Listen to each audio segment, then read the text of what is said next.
Hanging out up here in Volney tonight. Well, this is a request, by the way. Canadian Kyle sent me a message through Facebook, said, you got to get to Barry Kingsley.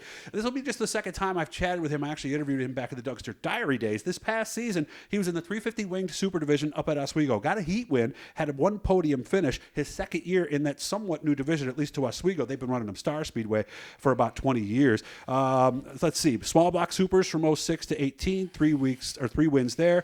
He, at one point, was a 34-year-old rookie who, this is such a common story with Oswego. I guess we should just assume that it's going to be the case every time. Grew up just a few blocks away from the Speedway, so he heard that as a kid when he was 6 years old back in '77. Always wanted to be there.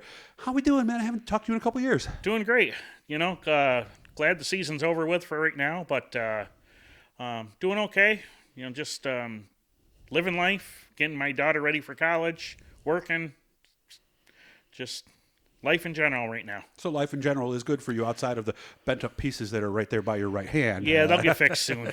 What happened? You said you finished the year with a crash? Well, I crashed in a classic, spun myself out and had some damage, and got a lap down early, but still had a decent car.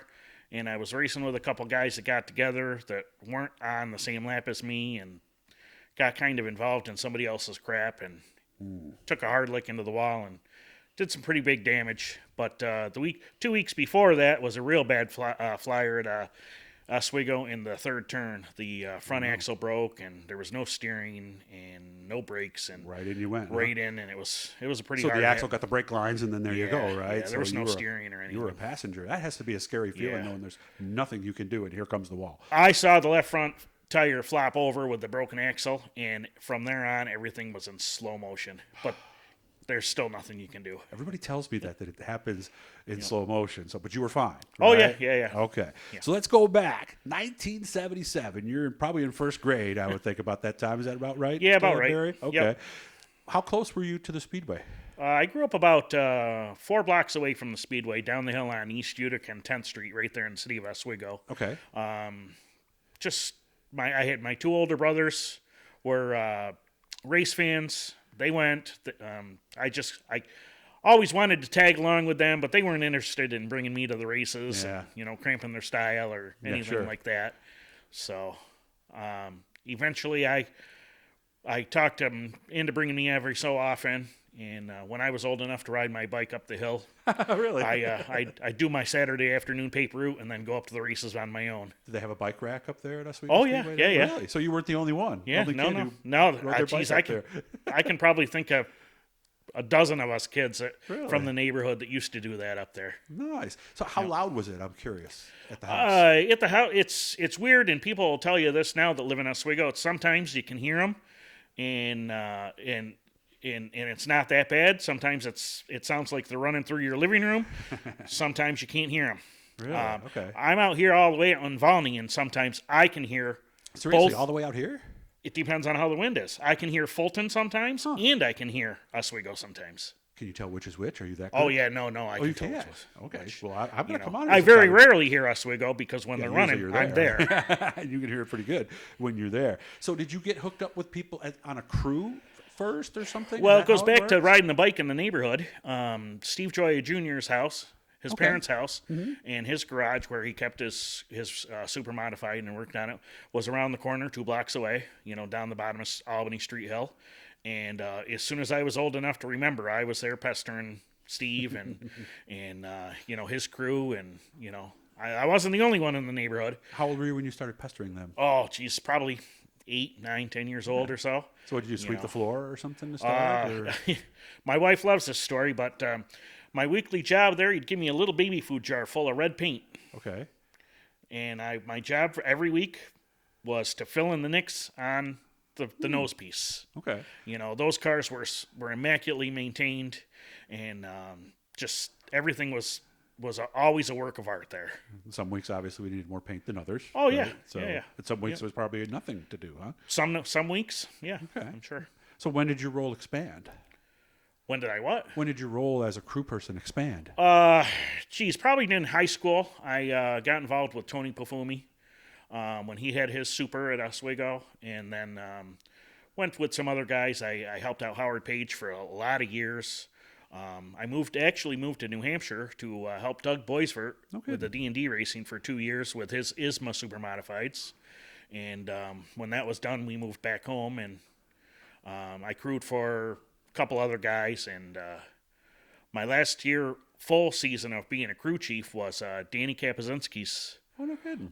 Tom Bliss ride when he drove for Tom Bliss in 05. That was, I believe that's the only full season Danny's ever put in a Super. Okay. I maintained the car and made sure everything was ready for Danny that year. So what made a 34-year-old Barry Kingsley become a small block Super rookie? Well, it's something I've always wanted to do. Growing up at Oswego, you wanted to race at Oswego. Of course you did. It got to the point where supers weren't feasible. The small block super division came along. Were already well established, getting 35, 40 cars at that time. Because by 2006, it was pretty well established. Oh, right? yeah. I think it was probably 10 years old by then. Yeah. Over 10 years old. I think it was 95, I think might have been the first year. Yeah, I think somewhere so. around there. But it was something I could afford. Something I actually got the approval from my wife to buy a car and be the driver. And from there, the rest is history, I guess. You remember the first night? Yeah. Was it good or predictably bad? Thought I was flying. Okay. You were like, I got this. Oh, my God, I'm going. And then 2 cars went around me on both sides. I'm like, oh, my God, Like what did I get myself into? How long did it take before you were one of those guys who was keeping up and going past the slower guys? It probably took me a good season and a half. Good season and a half. Yeah. Okay. First win, do you remember that? Oh, yeah. No, really surprised. I'd actually never even finished in the top 5 before I got my first win. And everything just fell together that night. It was 2010. I had picked up a car from Chris Lupa and borrowed.